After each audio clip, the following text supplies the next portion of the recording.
The stone walls of the holding pen reeked of fierce sweat and burning sage. Airless could smell the char in the air. They'd already executed 3 villages' worth of accused witches, mostly just unlucky women who knew too much about herbs or too little about keeping quiet, and the kingdom's appetite for cleansing hadn't slowed. She stood in the darkness with her 9 sisters, calculating dosages while her hands trembled. The love potion was a last resort. Worse than a last resort, it was desperation stitched into ingredient measurements she barely trusted. Nightshade petals, 1. Honey from a virgin hive, impossible to verify, and she had questions about who was checking. The tears of someone who'd forgiven a betrayal. She'd used her own, which was cheating. And the blood of the drinker's intended beloved. She didn't have the drinker's blood. She didn't have the beloved's blood. What she did have was a headache. A recipe written by someone who'd clearly never had to source ingredients under prison conditions, and the growing suspicion that the entire field of love magic had been invented by optimists. She had rumors that Alpha King Alaric was moving through the kingdom on a circuit of dominance displays, and she had a wine merchant's careless comment that the royal contingent would stop at the fortress that held them. The potion would fail. Some part of her knew it the moment she mixed it, the way you know a loaf won't rise when the starter's gone flat. But if it didn't fail, if by some terrible miracle it worked, the Alpha King would see magic as a tool he could use, and he would free her coven, or he would execute them faster. Either way, something would happen, which was more than she could say about her current strategy of sitting in a stone room waiting to burn. Sabra gripped her shoulder, the older witch's palm hot against her neck. "Don't," Sabra whispered. "I can see you thinking about something stupid." Airless didn't answer. She corked the vial and wrapped it in cloth. The wine merchant's visit was tomorrow. She had a kitchen boy named Davi who owed her for the boil she'd lanced on his neck 3 weeks ago, and who was responsible for receiving the merchant's deliveries. She had a chance that was less than a chance, and she had 9 sisters who would burn in 4 days when the full moon came. She was going to take it. It was, she reflected, the most elaborately terrible plan she'd ever conceived, and she'd once tried to cure a goat's anxiety with chamomile and prayer. The feast hall smelled of roasted meat and wood smoke. Earlies had been brought up by a senior guard with a hand that was somehow both rough and apologetic, positioned near the kitchen entrance, where she could watch the high table without appearing to. The kitchen boy had done his part that morning, slipped the vial into the wine case marked for the high table, while the merchant was arguing about payment for the last delivery. She'd watched from behind a flour barrel, which was not the dignified position she'd imagined for herself when she'd decided to seduce a king. In her defense, she hadn't imagined any of this. The plan had been conceived in a cell that smelled like fear and sage, and it had the structural integrity of a plan conceived in a cell that smelled like fear and sage. The Alpha King held court like a man who had never encountered a person who might say no to him. He was younger than she expected, early 30s maybe, with the kind of stillness that made the room orbit around him without his seeming to notice. His hands were scarred from transformations. His eyes were the gray silver of a wolf's, which meant the animal in him was close enough to the surface that some part of it was always looking out. He wore black leather, nothing ornamental. A king who didn't need to perform. His general sat to his right, an older man with the kind of bone-deep loyalty that came from surviving too many wars together. To his left, 3 alpha wolves in human form, built like the architecture of violence. One of them had a neck wider than Airless's entire future. The wine merchant presented a new vintage. Airless watched as servants poured, watched Alaric lift his cup without attention to it, his focus on the general's report about a village dispute. She had gambled everything on a man who wasn't even looking at his drink. This was the moment, the culmination of all her desperate planning, the make-or-break instant on which 9 lives depended. Alaric drank. And nothing happened. He continued his conversation. The general made a point about grazing rights. An alpha laughed, a sound like gravel in a bucket. Airless felt the potion's failure like a stone in her chest. She had gambled her coven on a formula that didn't work, from a craft that was dying because they were running out of women and time. She was going to burn because she'd trusted a recipe that called for virgin bee honey, as though anyone had ever successfully interviewed a bee about its personal life. In retrospect, she thought, the recipe's author had probably died of something unrelated to competence, and there was a lesson in that. "You're very tense." The voice came from directly beside her. She turned and found Alaric standing there, the silver eyes full of sharp amusement. He'd crossed an entire feast hall without her noticing, which was either impressive or terrifying, or both. "Tell me you poisoned the wine." Her mouth went dry. "Better." He smiled, not a kind expression. "You poisoned the wine with love magic, a potion, which didn't work." He lifted a scarred hand, spread the fingers. "I can smell magic the way other men smell smoke, and I smelled yours the moment you walked in the room. Now you're vibrating with panic because it didn't do anything."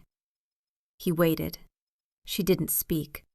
She was too busy experiencing the specific sensation of a small animal realizing the shadow overhead has talons. "Your coven is imprisoned in the Western Tower," he continued, still casual, still amused. 9 witches. You're scheduled for execution at the full moon in 4 days. The order came from the throne, mine technically, though I think you'll find I signed it about 6 weeks ago, when my advisors were very insistent about this magical threat business. He tilted his head. "You're the last of them, aren't you? The one they think is the coven's leader?" Airless heard her own heartbeat in her ears. Also, distantly, the sound of her entire plan crumbling into fine powder. "Here's what's going to happen," Alaric said. And now there was nothing amused in his expression, only the flat certainty of a man who had spent his life doing exactly what he said he would do. "You're going to leave this feast and return to your cell. Tomorrow, I'm going to have you brought to my chambers, and you're going to tell me everything about the 9 witches, their magic, their knowledge, their loyalty. In exchange, I'm going to tell the court that your potion worked, that you seduced the great Alpha King with a love charm." "It didn't work." "No," he agreed, "but I'm going to claim it did, which means you're going to have to play the role of the woman who bewitched me. You're going to stand beside my throne. You're going to present as my beloved, my chosen, the witch who managed what no human woman has. And in 4 days, when the full moon comes, the court will see me too devoted to my enchantress to burn her sisters. In fact, the magic will be too valuable to destroy." He leaned closer. The wolf in him smelled like copper and pines. "You tried to love potion the one thing in this kingdom that cannot be magicked. Congratulations, you just saved your own life by failing completely." The guards took her away before she could respond, which was fine, because her planned response had been a sort of strangled noise, and she didn't think it would have helped. As they escorted her down the corridor, she had the uncharitable thought that if she survived this, she was going to write a very strongly worded letter to whoever had authored that potion recipe. "Dear Madam, your formula is garbage. The bee honey specification in particular suggests a troubling lack of familiarity with actual bees." The lie to the coven came the next morning. Airless was brought to the holding cell with a guard who stayed by the door, close enough to hear every word. She had the night to plan her face, and it wasn't enough. Sabra saw her first, the older witch's body coiling with recognition that something had shifted. The other sisters turned toward her like flowers tracking sun. They hadn't slept. Airless could see that in the hollows under their eyes, in the way Marin's hands shook as she reached out. "It worked," Airless said. The silence that followed was the sound of 9 women learning they would live. Sabra's face changed, hope blooming across it like water finding cracks. Her hand went to her mouth. Airless had known Sabra for 20 years, had learned the healing arts from her, had trusted her with the ritual magic that defined their lives. Now she watched her oldest sister believe a lie, and the weight of it settled across her shoulders like wet stone. The potion worked? Marin moved closer, her sharp eyes fixed on Airless's face. Marin was clever. Too clever. Trained in the old languages, the kind of witch who read between words and occasionally between the words between words. Completely. Airless forced herself to smile, not too wide, not with too much brightness. The smile of someone who had barely survived something and was surprised to be alive. Yes. Marin stared at her for a long moment. Airless could feel the younger witch testing the shape of the lie the way you test a footbridge, carefully, ready to withdraw if it crumbled. The king wants me to confirm the details, Airless continued, layering more truth into it like camouflage. That's why I'm here. To remind myself of exactly how the working was done, to make sure I can repeat it if he asks. The magic has to be consistent. It was a lie wrapped in logic. Marin's sharp eyes softened a degree. She was still watching, but the moment of testing had passed. He claimed me publicly, Airless said. And this was entirely true, and it helped her voice steady. In front of the court, said the magic was remarkable, that he's never felt anything like it. He told the judges that executing the coven would be— She found the word Alaric had used, the perfect mix of arrogance and affection. Wasteful. Sabra made a sound like a caught breath. She pulled Airly into an embrace, and Airly let herself be held, let her sister believe her, let the lie sink into the space between them like oil on water. Soon, she whispered into Sabra's shoulder. He's going to release us. We'll have time. We'll have a chance. The words tasted like ash. She stood in the holding cell with her sisters for an hour, answering questions about Alaric, about the potion's effect, about whether he'd been cruel or kind. She gave them truths where she could. He was predatory, he was sharp, he had amused eyes, and he wore black leather in a way that suggested a man whose entire wardrobe strategy was simply never being wrong. She let them interpret it as a man bewitched. Sabra held her hand. Marin watched from the corner. The other 7 sisters filled the space with belief. When the guard finally took her away, Airless felt the lie's weight settle into her bones, and she understood that she would be carrying it for the rest of her life, however long that turned out to be. The Alpha King's chambers were in the highest tower. The walls were stone, the furnishings minimal, a bed, a table, a chair beside a window that overlooked the entire kingdom in spread of valleys and forests. Alaric stood at that window, his back to her, one hand against the glass. He had the posture of a man who'd been looking at maps of his own problems and finding all of them unsatisfying. "You're a very good liar," he said without turning. "Your sister almost caught you, the sharp one." Marin. She loves you, still not looking at her. The question now is whether that love will keep her quiet or whether she'll come to hate you when she realizes the truth. Some people love in a way that survives betrayal. Others don't. Airless came to stand beside him, leaving space between them. From this vantage, she could see the fortress walls, the people moving in the courtyard, guards, servants, merchants, none of them aware that their king had taken a witch into his private chambers to discuss the terms of a fake romance, which was not how she'd expected her week to go. Then again, her week had started in a cell, peaked at a flour barrel, and was apparently concluding with a business arrangement disguised as a love story. She was running out of ways to be surprised. "What do you want from me?" she asked. "Everything. But let's start with the potion." He finally turned to face her. The silver eyes were closer to gray now. The wolf settled deeper. What was it supposed to do? Make you love me. Make you devoted. Make you willing to burn your kingdom for my sake. And instead, it didn't work, obviously, although to be fair, the recipe was very confident. He smiled. "Because I can't be magicked. The wolf won't allow it. Magic looks like a predator to the animal part of me, and we kill predators." He moved away from the window, poured wine from a carafe on the table, not the poisoned batch.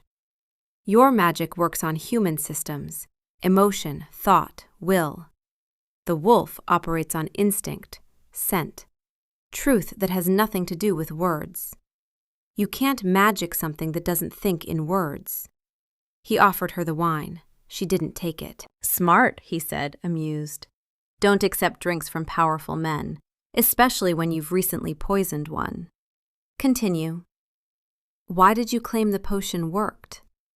Because I wanted to. He settled into the chair by the window. Magic hasn't walked in my kingdom for 5 generations.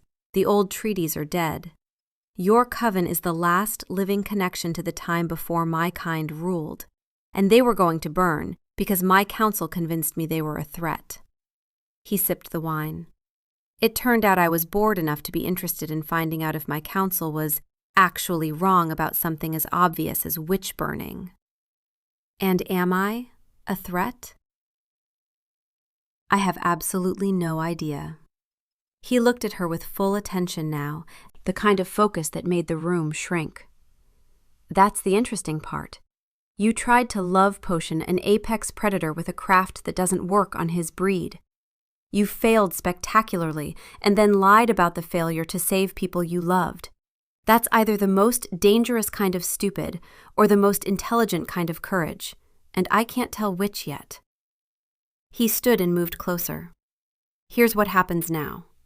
You stay in the castle. You present as my beloved. You're watched constantly. The court will expect nothing less. You avoid magic, because if I find out you've been working spells in my fortress, I will execute your coven personally.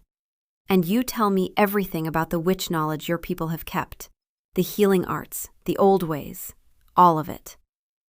In exchange, your sisters live, and you live, and possibly, if you're very lucky and very clever, you'll survive long enough to matter. Airless realized she was trembling. One more thing, Alaric continued. You tried to make me love you. That's not an outcome that's possible for me. I don't work that way. But I'm curious whether you'll find another way to make it happen, now that you understand the mechanism. His smile sharpened. Let's see what you're actually capable of.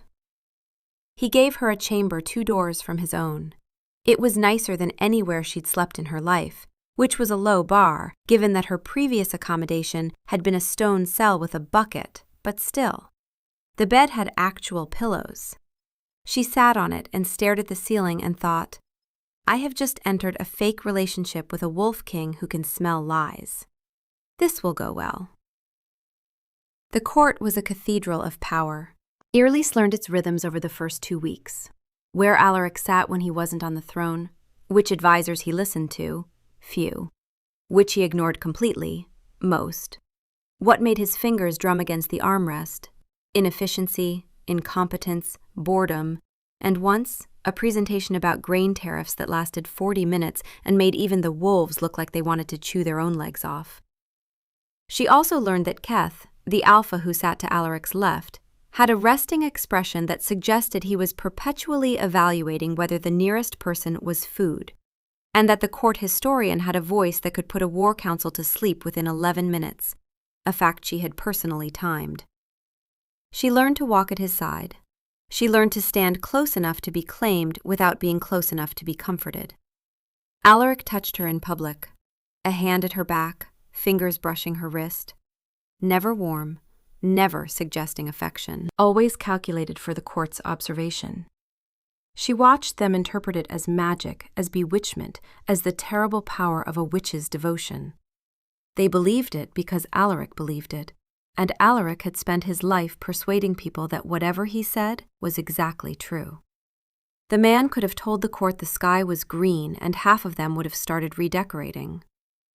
She also learned the castle's architecture through the servants who attended her, a laundress named Petra who talked while she worked and had opinions about everyone, a records clerk named Fen who brought her candles and apparently couldn't stop himself from explaining how the administrative systems worked, the way some men couldn't stop themselves from explaining swords. Airless listened to everything, because a woman who might burn in the near future develops a strong interest in understanding exactly how the building around her operates. The old master of coin, a careful man named Torin, who'd served 3 kings before Alaric, watched her with poorly concealed suspicion. He didn't believe the enchantment narrative. She could see it in the way his eyes tracked her movement, in the tension that appeared whenever she spoke. He was old enough to remember when magic actually walked in the kingdom, before the treaties, before the hunts. He knew what love potions could and couldn't do, and his skepticism was starting to infect others. In the second week, a court session devolved into a discussion of taxation. Torin presented his proposal. The kingdom's resources were stretched thin from Alaric's recent military campaigns, and the castle itself was consuming more than usual. Extra guards, expanded stores, the mysterious new arrivals, he meant the witches, requiring food and housing. Earlish sat in her designated position and watched Alaric handle it with the kind of elegant disinterest that made disagreement seem personally insulting. He listened to Torin's entire proposal, then said, "The magic is valuable enough to warrant the expense. The woman has already demonstrated knowledge of healing arts that would take our physicians decades to acquire. Her value compounds." "But, sire," Torin said carefully, "if the enchantment is natural, that is, if it's a temporary effect of the love magic—" "Then I'll have the knowledge regardless," Alaric interrupted, "and I'll have had the pleasure of her company while she was mine. Seems like a reasonable trade." The word temporary hung in the air. It was the first time anyone had dared to suggest that the love potion might wear off, that Alaric might eventually come to his senses. She saw Alaric register the challenge, saw the flat expression that replaced his courtesy. "Actually," Erlise heard herself say, "I've been thinking about how to maintain the potency of the initial working. Repeated doses would degrade the effect. Magic builds resistance the same way the body does. But there's a secondary working I could perform, a reinforcement, more subtle than the original, but permanent." The room went very quiet. Alaric turned to look at her. She could see him calculating whether she was lying, whether she was performing, whether the secondary working she was inventing on the spot was even theoretically possible. His expression said, "What are you doing?" Her expression, she hoped, said, "Saving your narrative, trust me." His expression said, "This had better work." Her expression said, "It will if you stop looking at me like that." "What would that require?" he asked. "Time," Erlise said. "Time and some specific herbs. Maybe 2 weeks of preparation. And something personal, something that carries your imprint that the spell can anchor to. A piece of clothing that you've worn." She was making it up as she spoke, but she was also drawing on real magic, on the actual principle that intention and connection could deepen over time, on the understanding that a potion wasn't a spell, but a spell could be woven into something more durable. Mostly she was drawing on the fact that she'd spent 20 years learning to sound confident while internally panicking, which was, she supposed, its own kind of magic. Torin's skepticism was noticeably weaker when she finished. After the court session ended, Alaric cornered her in a corridor. "Were you lying?" he asked. "Yes and no," Erlise said. "The secondary working isn't a real thing, but the principle is sound. Magic does anchor to intention and connection, and I do have herbs that could reinforce the narrative." "So you just invented a spell in front of the entire court?"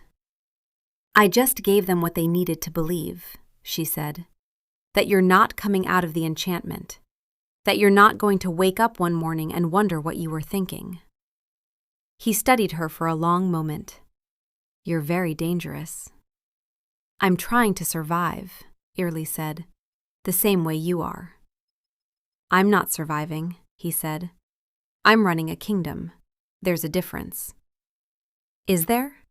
Because from where I'm standing, you're a man who made a decision his entire court thinks is insane, and now you're improvising reasons for it to have been strategic. That's survival with better furniture." Something flickered in his expression, surprise maybe, at being read that accurately by someone who'd known him for 2 weeks. "Don't do that in public." "Do what?" "Be right about me where people can hear it." Later that afternoon, they were alone in the gardens. Alaric had a habit of walking the grounds in the hour before sunset, checking the fortress's perimeter, speaking to guards. Airless had begun to accompany him without being asked. It was good for the narrative, the bewitched king unable to be parted from his enchantress. It was also, she was beginning to suspect, something neither of them wanted to interrupt. They walked in silence for a time, past the hedges and the carefully maintained flower beds. The wolfsbane was in bloom, purple flowers that looked innocent until you remembered what they could do to a wolf. Alaric ignored the plants with the careful indifference of someone who had made peace with being surrounded by things that wanted to hurt him. Irlis made a mental note to ask the gardener whose idea the wolfsbane had been, because someone in this castle had a very dark sense of humor. "Your friend in court," she said, watching the wall where guards patrolled. "The one who wasn't entirely human a moment ago. Keth, one of my original alphas. He's testing you." "Testing what?" "Whether you're a real threat or just a convenient story." Alaric paused at a corner of the garden where the grass opened onto a view of the lower valleys. "The pack has concerns about magic, about you, about whether I'm making a decision or falling into something that looks like a decision and feels like a choice." "Are you?" Airlis asked. "I don't know yet." He said it without performance, without the flatness of court. This was his voice alone. "That's what scares them. I don't know. I claimed you in front of the court because it was strategically valuable and because the wolf wanted to. Those are usually the same calculation. But right now they're not lining up the way they should, and the alphas can smell the discord." He looked at her directly. "You should be afraid. Of all of them. Of me, most of all." "I'm terrified," Airlis said, "but I'm more afraid of what happens if you execute my coven. So the terror of you is just a lower number than the other terror. I've been doing triage on my fears, and you came in third, after burning alive and Marin finding out I lied." "Your sister is scarier than the Alpha King?" "You haven't seen her when she finds a filing error." Something shifted in his expression, not softness exactly, but a fracture in his perfect control. "That's honest." "Yes." "Don't lose that," he said. "Don't start performing the fear the way you performed the belief to your coven. I need to know what you actually think." They walked in silence for a while, and Irlis found herself thinking about what it meant to stand beside someone and have them ask you to stop lying. That was a kind of intimacy too, different from the marking, different from the mate bond, but no less binding. It required a different kind of vulnerability, not of the body, but of the mind, of the self that lived underneath all the performance. The sun was beginning to set by the time they returned to the castle. The sky had turned from blue to gold to deep purple, and Alaric walked beside her with an ease that surprised her, like standing together in a garden at dusk was something they had done 1,000 times. Near the end of the third week, she discovered what he needed. She was in the library, alone, reading a text on herbal preservation, because it was the only thing she could do that didn't feel like a performance. The book was old, written in the careful hand of someone who'd lived 200 years ago, who'd known plants and seasons the way the current generation barely remembered. It was the kind of thing her coven had nearly lost to the burning, knowledge that was almost extinct. She was so focused on the page that she almost didn't hear the sound from the garden. The window looked out on the stone garden behind the castle. Now, in the blue hour between dusk and dark, something moved there. A wolf. Massive, black as spilled ink, with eyes like molten silver. He wasn't hunting. He was pacing, slow and measured, along the garden path. His breathing was controlled but deep. Every muscle in his body carried tension, not the violence of the kill, but something else. Something like grief, like something in him was splitting open, and he needed to run it out before he broke. She should have left the window. She should have looked away. A sensible woman would have closed the curtains and gone back to her chapter on root preservation. Instead, she opened the garden door and stepped outside, because apparently her survival instincts had been irreparably damaged by the flower barrel incident, and had never fully recovered. The wolf's head snapped toward her immediately. His body went still, all the careful pacing suspended. For a moment, she could see the full weight of him, the massive shoulders, the curve of jaw, the way a single paw could span the width of her hand. If he wanted to move, she had nowhere to go. She sat down on the stone bench at the garden's edge and waited. For a long time, the wolf didn't move. He stood at the garden's far end, watching her with eyes that held intelligence and something that looked like loneliness. The silver caught the light and threw it back, and she understood that this was as close as she would get to seeing into him, this moment when the animal was close enough to show itself, but far enough to stay safe. Then, very slowly, he lay down. Not aggressive, not a threat, just a choice to settle his weight on the stone. The wolf's nose twitched, rain scent, green scent, the not threat who sat without moving. Something in the animal settled further, a loosening that had nothing to do with thought and everything to do with the simple recognition of safety. The wolf closed his eyes. Ehrlich sat on the bench and read by the light of the emerging stars. She didn't speak, she didn't approach.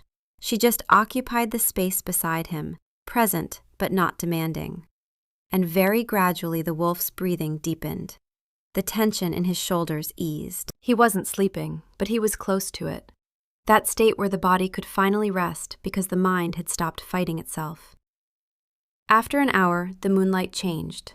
The wolf opened his eyes and rose, stretched with the elegant twist of a predator comfortable in his own skin. He approached her slowly, not menacing, but careful. She held still as he extended his nose and scented her. His breath was warm. She could smell the forest on his fur, and something underneath that, copper and stone, and some wild thing she didn't have words for. For a moment, she thought he might shift back to human.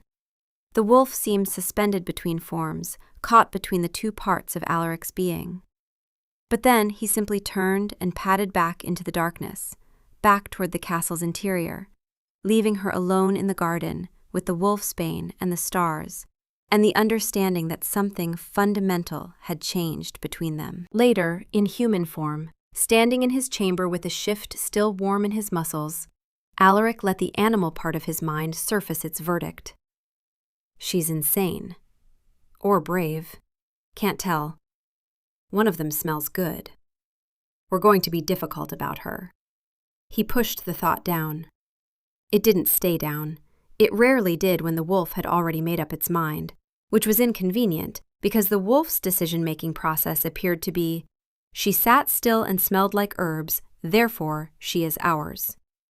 This was not the kind of strategic analysis that held up in a war council. He tried to explain to the wolf that geopolitical decisions should not be based on someone's scent profile.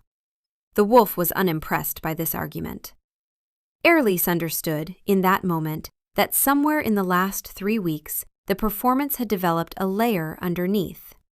That Alaric wasn't just using her to manipulate the court, and that she wasn't just using him to save her sisters. There was something else now, something without name or purpose, something that existed in the spaces between the lies.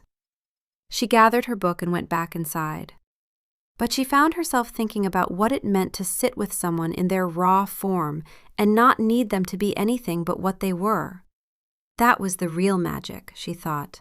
Not the potions, not the spells, just presence, just choosing, just the quiet willingness to see someone truly and not flinch away. The next morning, Alaric appeared in the corridor outside her chamber, wearing last night's boots and a shirt that didn't fit him. The sleeves stopped halfway down his forearms. The collar was wrong. Every seam looked like it was being held hostage. Ehrlich stared. "Don't," he said. "That's not your shirt." "My shirt didn't survive the garden." He said it flatly, the way a man discusses weather.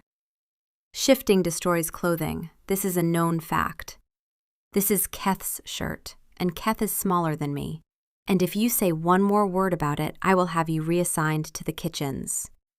She pressed her lips together. The shirt strained across his shoulders in a way that was, objectively, ridiculous. the Alpha King of the realm, borrower of shirts, destroyer of wardrobes. She briefly imagined a royal decree. Let it be known that the king requires a clothing budget 3 times that of any normal man, on account of his inability to remain in one form for an entire evening. You could keep spare clothes in the garden, she offered. I could also not shift in the garden. That would be the dignified solution. He adjusted a sleeve that refused to stay adjusted. Unfortunately, Dignity and I had a disagreement 3 days ago, and haven't spoken since. I'm not laughing, Airless said, though her mouth was doing something she couldn't quite control. You are absolutely laughing. I can smell it. Amusement has a smell, since you're curious. Yours smells like time and something annoyingly warm. He walked past her toward the stairs. Breakfast, and then we need to discuss your sister. The amusement left her instantly. What about my sister? He stopped, turned. The ill-fitting shirt suddenly didn't matter at all. Sabra, she's worse. The holding cell conditions, they moved the coven to a smaller chamber last week when the western tower flooded. Damper, colder. Her lungs. He studied her face. You already knew. I suspected. She's always had a weak chest. The cell air would... Airless stopped herself, made herself breathe. What do you know? My physician checked her this morning at my request. Lung fever, settling deep. He can treat wolves. His remedies are calibrated for their metabolism, their tolerance. For a human woman of her age, with her constitution, he says his dosages could kill her as easily as cure her. Alaric's voice was clinical, the way it got when he was holding something at arm's length. She needs a healer who understands human physiology, who knows the exact herbs, the exact amounts, the exact timing. She needs me. Yes. Airless waited for the negotiation, for the leverage, for the part where he reminded her that this was a bargain, that her cooperation had a price, that everything in this castle ran on transactions and debts and the careful balancing of power. She waited for the king. Instead, Alaric reached behind the door of the corridor storage and produced a leather satchel. He opened it on the stone ledge between them. Time. Fresh, not dried. Someone had ridden out before dawn to find it. Nettles, bundled carefully in damp cloth to preserve the sting. White horehound for the deep congestion. Mallow root, still carrying the scent of wet earth. Elderberry for the fever's grip. And at the bottom, wrapped separately in a clean linen square, fresh lungwort. The one herb that would make the difference.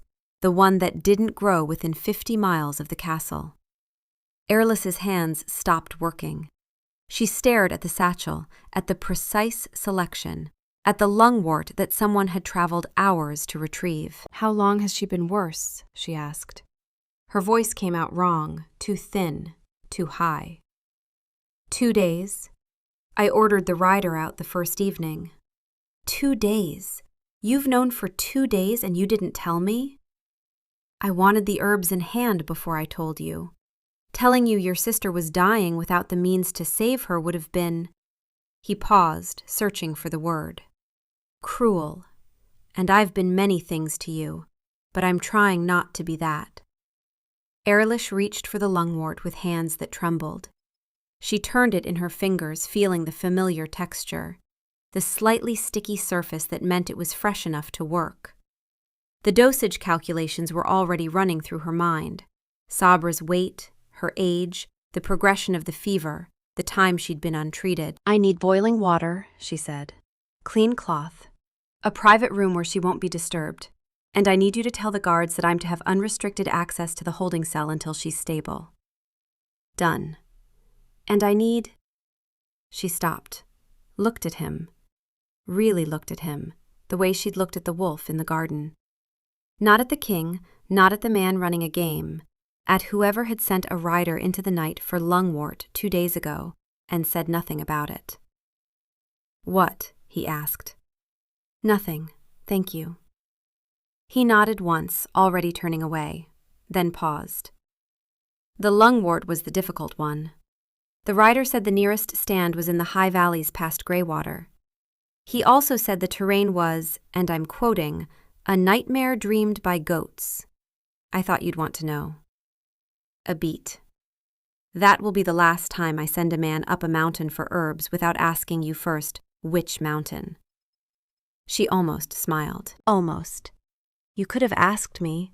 I'd have told you where it grows. And deprive my rider of his new hatred of goat terrain? That seems cruel. The man has very specific feelings about cliffs now. I think he's writing a complaint. She did smile then, and for a moment, standing in a corridor with a satchel of herbs between them and a sister dying 2 floors below, something passed between them that had nothing to do with performance. Just 2 people who understood that kindness didn't need to announce itself, even when one of them was wearing a shirt that belonged to someone 3 sizes smaller. She worked for 6 hours. The holding cell had been transformed by the time she arrived. Fresh bedding, dry air from braziers, warm water already heated. Someone had anticipated every need before she'd articulated it. Sabra lay on the cot, her breathing shallow and wet, her face gray with the effort of pulling air through flooded lungs. Earless brewed the tea with the precision of 20 years' practice. Lungwort steeped in boiling water for exactly 4 minutes, strained through clean cloth, mixed with honey for Sabra's throat and a measure of the white horehound for the congestion settling deep in her chest. She added thyme oil to a cloth and laid it across Sabra's upper chest, where the warmth and the vapor could work together. The other sisters watched in silence. Maren held Sabra's hand. The 7 others formed a half-circle of quiet vigilance, their fear visible in the way they held themselves, very still, barely breathing, as though making any sudden movement might tip the balance toward loss. "Drink," Earless murmured, lifting Sabra's head. "Small sips. Let it work." Sabra drank, coughed, drank again. The tea was bitter even with the honey, and Sabra's face twisted, but she swallowed because Earless told her to, and because 20 years of trust was stronger than the taste of medicine. By the 3rd hour, the fever had begun to ease. By the 5th, Sabra was breathing more deeply, the wet rattle in her lungs loosening. By the 6th hour, she was sleeping, actual sleep, not the restless half-consciousness of fever. Earless sat back on her heels. Her hands were stiff from measuring and mixing. Her back ached. The holding cell smelled of thyme and horehound and the clean mineral scent of fresh-cut lungwort. Maren knelt beside her. "Where did you get the herbs?" "The king sent them." Maren was quiet for a moment. "The bewitched king," she said carefully, "sent fresh lungwort that doesn't grow within 50 miles of this castle. 2 days before you even asked." Earless didn't answer. She didn't need to. Maren's sharp eyes saw everything. The quality of the herbs, the specificity of the selection, the fact that this was not the behavior of a man under enchantment. This was the behavior of a man paying attention, a man who had quietly done the right thing and hadn't made a performance of it. "The potion didn't work," Maren said. It wasn't a question. "Maren, don't. I won't say anything to the others, but I need you to know that I see it. Whatever is happening between you and the Alpha King, it's not magic. It's something else." She looked toward Sabra's sleeping form, something that sends riders for lungwort at midnight. Earless left the holding cell as the evening bells rang. She walked the corridor back to the royal wing, feeling hollowed out and filled up in equal measure. Something had cracked open in her chest. Not the manufactured certainty of the potion, not the desperate performance of the claimed consort, but something raw and specific and terrifying. The kind of feeling you couldn't brew in a vial, because it came from watching someone do the right thing when no one would have known if they hadn't. She found Alaric in his chambers. He looked up from the maps he was studying. Always maps, always strategy, always the next problem. "Sabra's fever broke," she said. He nodded once, then went back to his maps. That was all. No grand gesture, no claim of credit, no reminder that he held her sister's life in his hands. Just a nod, and the quiet understanding that he had done this because it was right, and it didn't require acknowledgement. Airless stood in the doorway and felt the last wall between performance and truth begin to crack. The assassination came on a morning in the 4th week.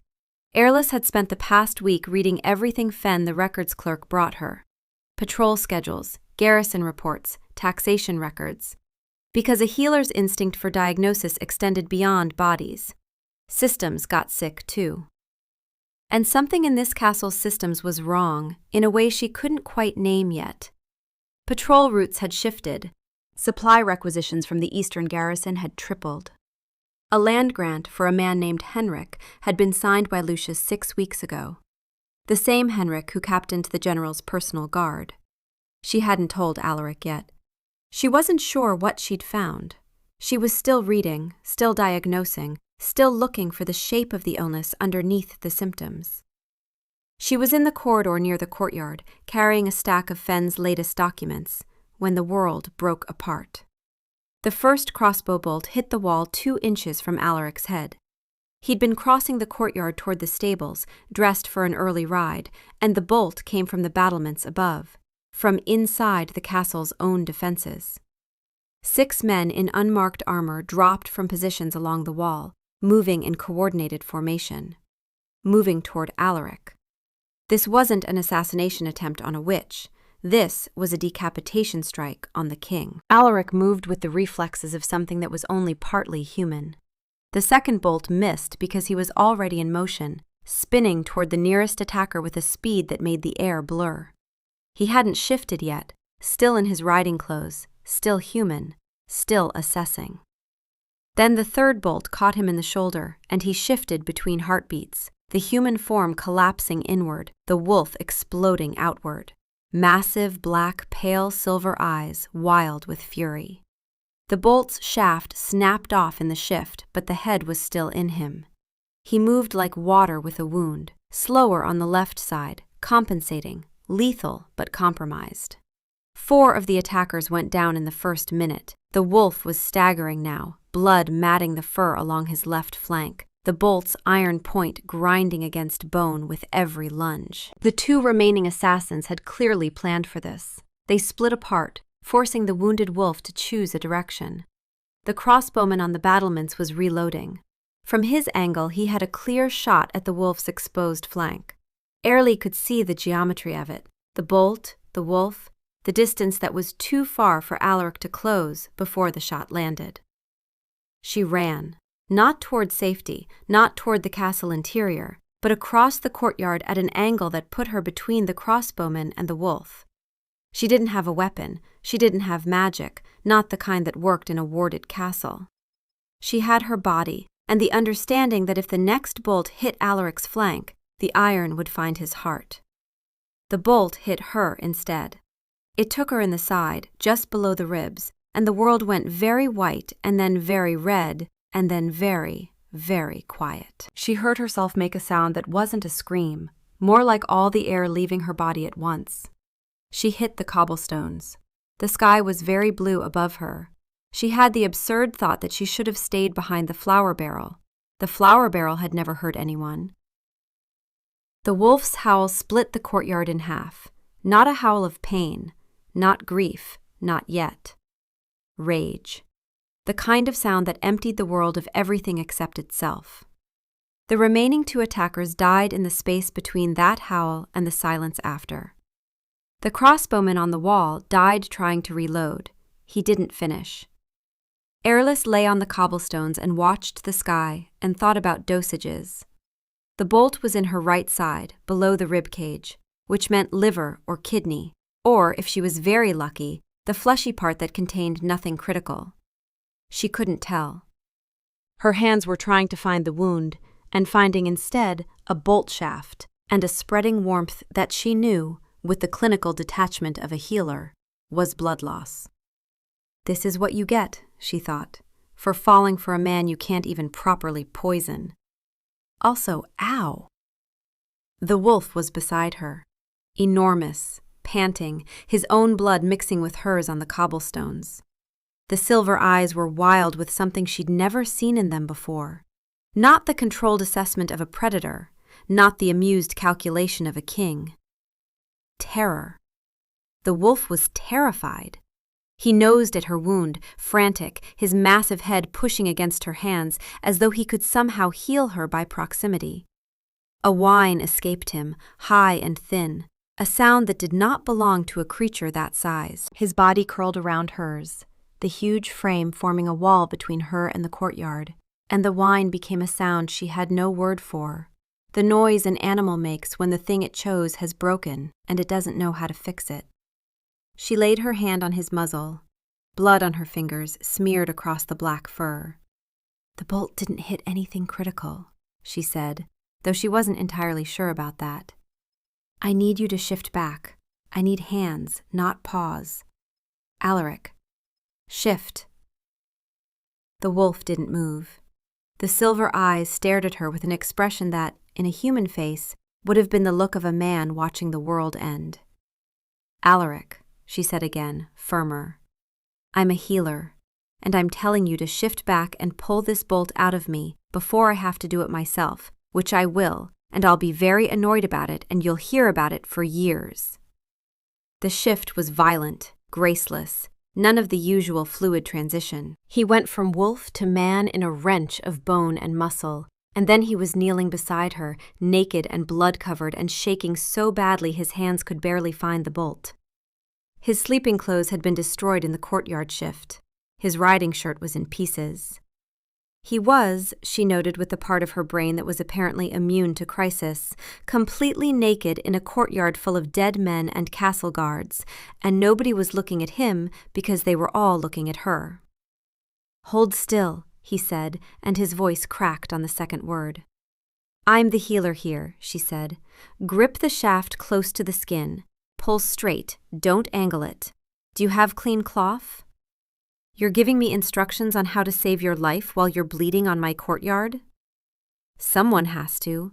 You look like you're about to cry or kill someone, and either way, I'd prefer to not have a crossbow bolt in me while you decide." He pulled the bolt. She screamed, briefly, which she felt was justified. The wound bled freely, which was actually good. Clean, no dark blood, no organ smell. Liver and kidney were intact. She was going to live, assuming infection didn't set in, which meant she needed— "Yarrow," she gasped. "In my chamber, the satchel, second pocket. And clean linen. And Sabra, get Sabra. She knows wound treatment and she won't panic." Alaric shouted orders. Guards ran. Someone produced a cloak, which Alaric wrapped around his waist with the unself-conscious efficiency of a man who'd been naked after shifts more times than he could count. His hands were still shaking. There was blood on his face, hers, and he was staring at her with an expression she had never seen on him before.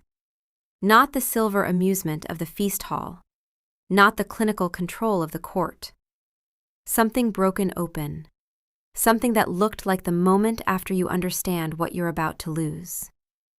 "You ran in front of a crossbow bolt," he said. "I did. For me." Well, it wasn't for him. She gestured vaguely toward the dead crossbowman on the wall, then winced because gesturing was a terrible idea. "Ow, yes, for you. Because you had a bolt in your shoulder, and he was going to put the next one through your heart, and I have spent a month building a fake relationship with you, and I refuse to have it end because of substandard castle security. Airless. Also because I didn't want you to die. That's the other reason. The main one, actually, if we're being specific, which I think we should be, because I might pass out soon." He was holding her. She wasn't sure when that had started.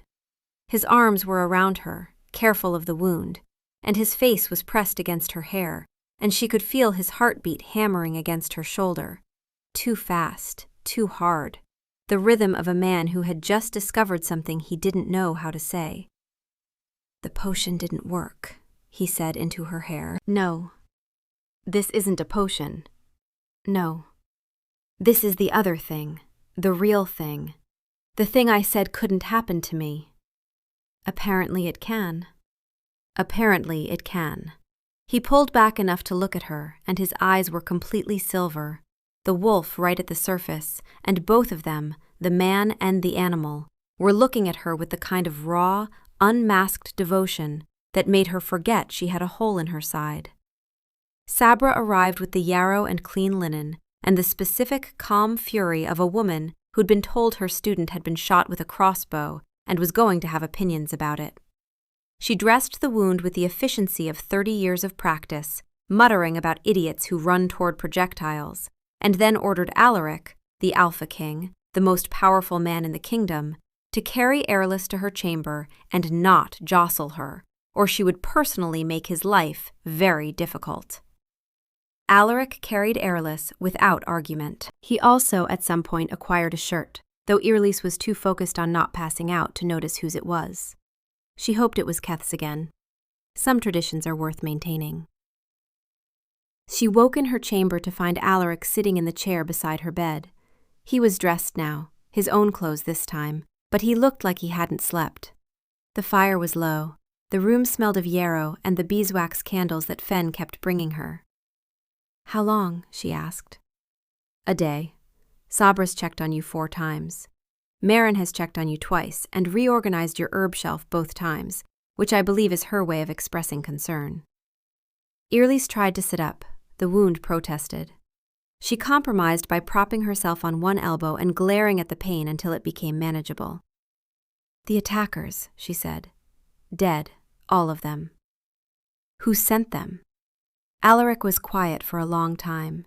Then, the scent on their armor, the steel of their weapons, forged in the eastern garrison. The patrol routes that were altered 3 days before the attack, clearing the battlements of my guards and replacing them with men who answered to someone else. His voice was perfectly level, which was somehow worse than if he'd been shouting. "The same things you've been reading about in Fen's documents, I think." "Lucius," Airlys said. "Lucius, 23 years, the last person alive who understood the weight of running a kingdom." He stood and moved to the window. "He wasn't trying to kill you. He was trying to kill me, and replace me with someone he could control. Someone who would agree that the witches should burn and the old ways should stay dead." The silence that followed was the sound of the world rearranging itself. "He's still in the castle," Alaric said. "In the eastern wing. He doesn't know the attack failed. I sealed the messenger routes. He's been sending servants to ask about the chaos in the courtyard. Concerned, helpful Lucius. Loyal Lucius. 23 years of trust, Lucius." He turned from the window. "I'm going to challenge him." "Challenge him?" "A dominance challenge, in the old way, wolf to wolf, in front of the pack." His voice was flat. "He's an alpha. He tried to take the throne by treachery. The pack law is clear. If he won't submit, he dies in the challenge. If he submits, he dies anyway, because an alpha who plots to kill his king doesn't get to walk away."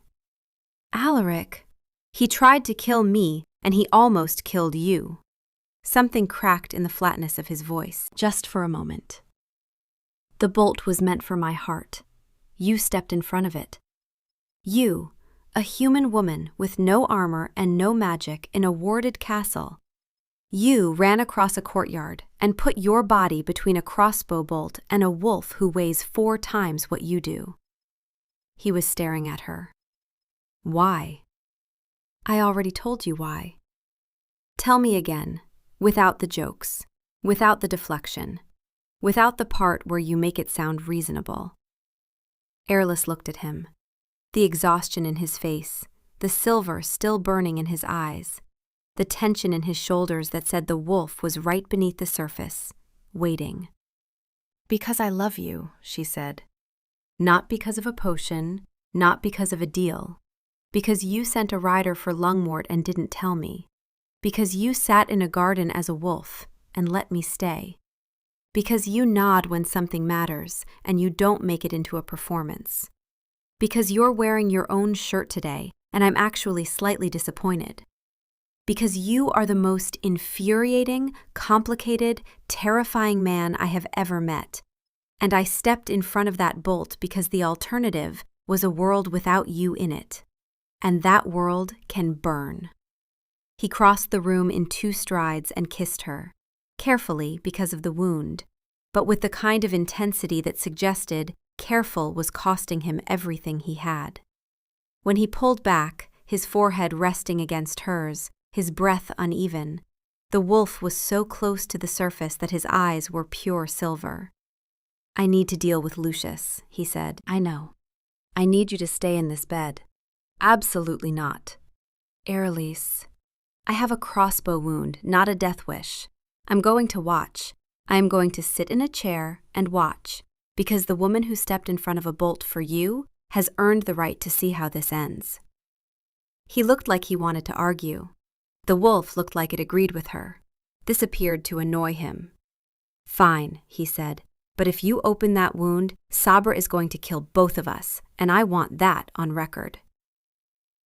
They brought her a chair. They put it at the edge of the courtyard, wrapped in furs, with Sabra on one side holding a bag of fresh bandages, and Marin on the other, holding a ledger she'd apparently been working on, because Marin processed stress through administrative efficiency. The pack had gathered in a wide circle. Wolves in human form, every alpha, every beta, the full hierarchy of Alaric's kingdom arranged around the edges of the courtyard stones. They knew why they were here. Pack law was old. Pack law was clear. Keth stood nearest to Alaric, his expression the flat mask of a soldier who'd already chosen his side. Lucius was brought from the eastern wing in armor. He walked with his shoulders straight, his eyes sweeping the courtyard with the tactical assessment of a man who'd survived 100 battles. When he saw Airless, alive, bandaged, sitting in a chair at the edge of the challenge ground, something shifted in his expression. Surprise. Then cold calculation. Then something like grief. "Lucius," Alaric said. His voice carried across the stone. "You are charged before the pack with conspiracy against your king, with plotting my death by hired blade, with the attempted murder of every person in this courtyard who stood between your assassins and my throne." "The kingdom was dying," Lucius said. His voice was steady, but his jaw was tight. "You were dying, not in body, but in judgment. The witch clouded you, the magic twisted what you are. I did what any loyal general would do when his king could no longer see clearly. You tried to have me killed. I tried to save the kingdom, the crown, everything we built together for 23 years. Then defend it," Alaric said, "in the old way, wolf to wolf, as pack law demands." The courtyard went very quiet. Lucius closed his eyes. When he opened them, whatever was left of the man who'd served his king for 23 years had been replaced by something harder, something that had already made peace with how this would end. "So be it," Lucius said. Violent, simultaneous, the sound of 2 massive wolves emerging. They shifted at the same time. Alaric's transformation was the one she knew, the black wolf, enormous, silver-eyed. But he was wounded. The shoulder where the bolt had hit was stiff, the movement there compromised. He favored the left side, and every wolf in the courtyard could see it. Lucius's wolf was gray, massive in his own right, scarred from decades of battle. Slightly smaller than Alaric, but broader across the chest, with amber eyes that held the flat focus of a predator who had been killing things since before most of the pack had been born. He moved with the economy of a fighter who knew exactly how much energy each motion cost and refused to waste a single ounce. They circled. The courtyard was silent, except for the scrape of claws on stone and the deep, subsonic growling that Airlish felt in her chest more than heard. The black wolf moved carefully, testing the shoulder, gauging its limitations. The gray wolf watched, waited. He was patient. He'd always been patient. 23 years of patience. 23 years of watching and learning exactly how the king fought, exactly where his openings were, exactly when his left side dropped in a turn. Lucius struck first. A feint to Alaric's good side, then a devastating lunge toward the wounded shoulder. Fast, precise. The attack of a general who'd studied his king's weaknesses for 2 decades. The impact sent both wolves skidding across the cobblestones. Lucius's jaws found the wounded shoulder and clamped down. Alaric's howl split the night. Pain and fury tangled together, and he twisted with his full weight, tearing free at the cost of the wound ripping wider. Blood sprayed across the stones. The black wolf staggered. The gray wolf pressed the advantage, driving forward, going for the throat. Airless gripped the arm of her chair. Beside her, Sabra's hand found hers and held. Marin had stopped pretending to work on her ledger. Alaric caught Lucius's lunge with his jaw, redirecting the gray wolf's momentum into the stone wall. The impact was enormous. Lucius yelped, a sound of genuine pain, and recovered, but slower. The black wolf circled, bleeding heavily from the shoulder, and something in the way he moved had changed. The stiffness was still there, the wound was real, but underneath it a decision had been made. Not the calculated patience of a king, the absolute stillness that came before a wolf committed everything. She saw the wolf's eyes find her across the courtyard. Just for a moment, silver on silver, locked on the woman in the chair with the bandaged side and the white-knuckled grip. Something passed between them that had nothing to do with words. Explosive, devastating, the sound of a wolf committed to ending it. The black wolf lunged, not at Lucius's flank, not at his legs, not at any of the tactical targets a careful fighter would choose. Straight at the throat, full commitment, no retreat. The gray wolf met him head-on, jaws snapping for the same target, and for a moment the two animals were locked together, teeth and muscle, and 23 years of trust and betrayal tearing at each other in the moonlight. Then Alaric's jaws found their mark. The black wolf's teeth closed around Lucius's throat with the precision of something that had been bred for this across 1,000 generations, and he bore the gray wolf down to the cobblestones with the full force of his weight. The courtyard holds its breath. Then, a long, slow exhale from the fallen wolf. Lucius didn't struggle.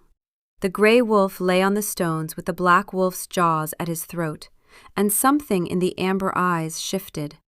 The fight going out of them, the way a candle gutters when the wick is spent. He could have thrashed. He could have fought to the end. Instead, he lay still, and the stillness was its own kind of answer. 23 years of loyalty, twisted into something monstrous, and at the end, the wolf knew what the man had refused to accept. It was over. Alaric held the grip for a long time. The courtyard was silent. The pack watched. And then the black wolf's jaws tightened, once, with finality, and the gray wolf's amber eyes went dark. Not triumph, not rage. Something between grief and ending. The black wolf released the body and lifted his head and howled. Not a victory cry. Not the sound of a king who'd won.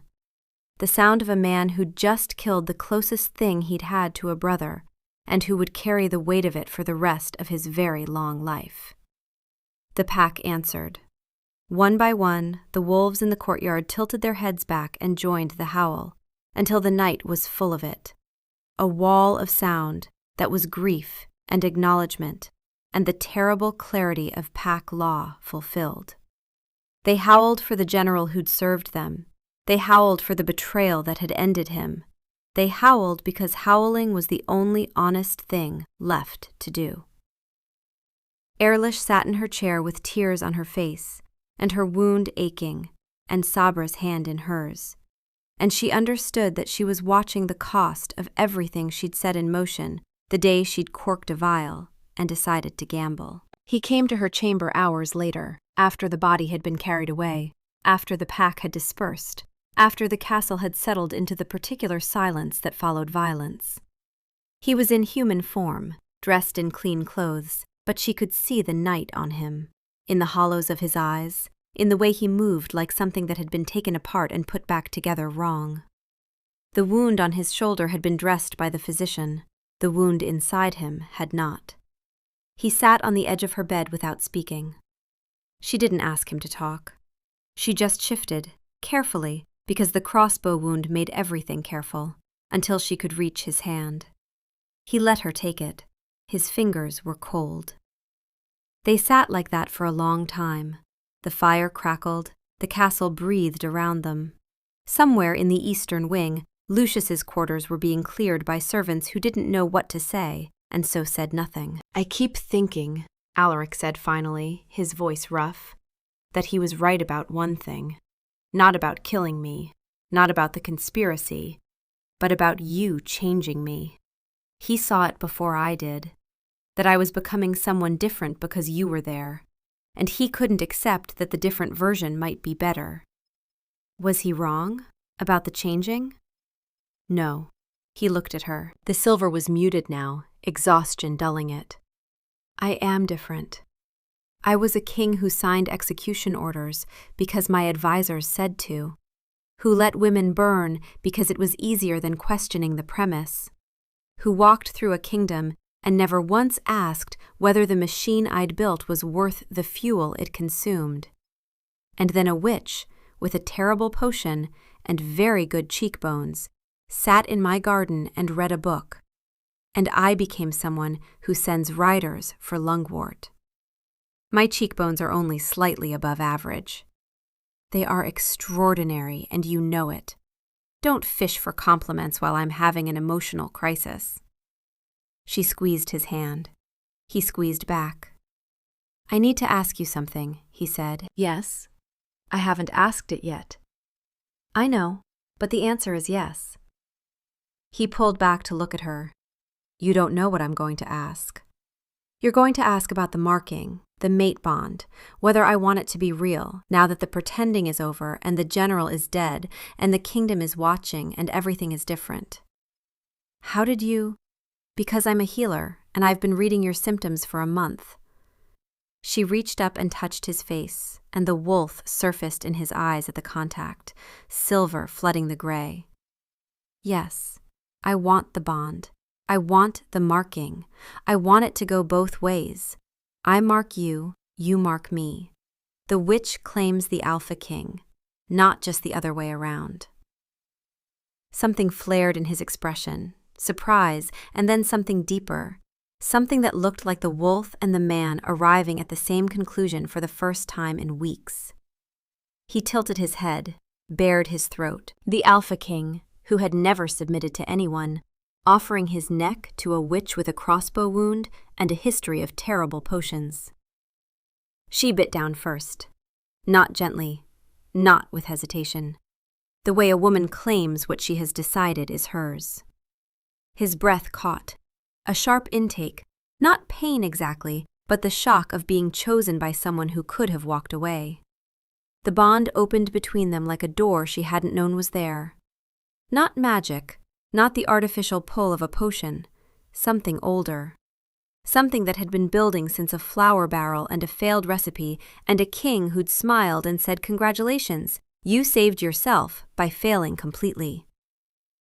Then he turned to her neck, careful of the wound at her side, and his teeth found the place where her shoulder curved up into the column of her throat. The marking was precise, a bite that was a question and an answer and a claim, all at once. She gasped. Pain and warmth, and the sudden overwhelming sensation of the bond completing from both sides, meeting in the middle, locking into place with the finality of something that would not come undone. "You're mine now," he said, "and I'm yours," which, for the record, has never happened to an Alpha King before. So congratulations on yet another historical first, achieved through sheer, unrelenting audacity. I believe the technical term is reckless charm.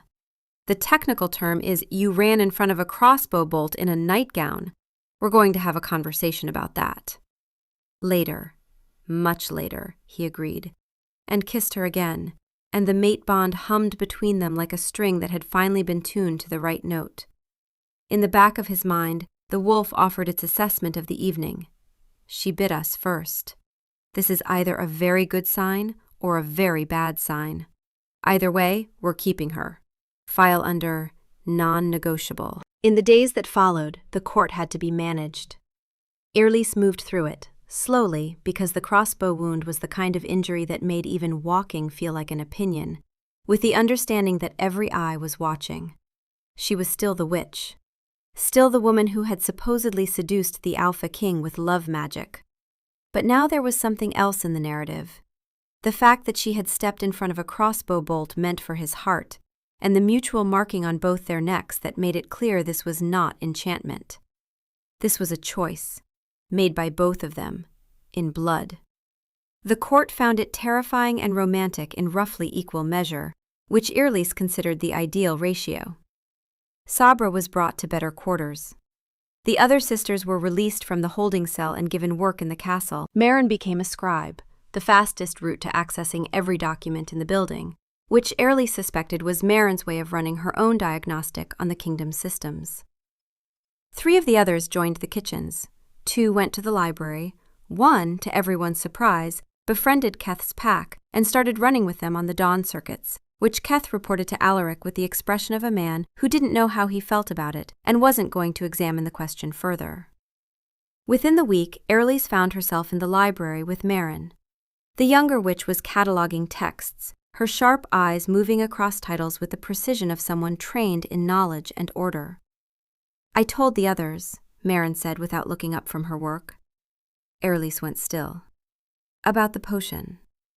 "About the potion, about the lie, about the fact that your Alpha King isn't bewitched and never was." Marin finally looked up. Her eyes were harder than they'd been. "They deserved the truth. I gave you time to tell them yourself. You didn't. I was going to, when? After the marking. After the crossbow bolt. After the wolf duel."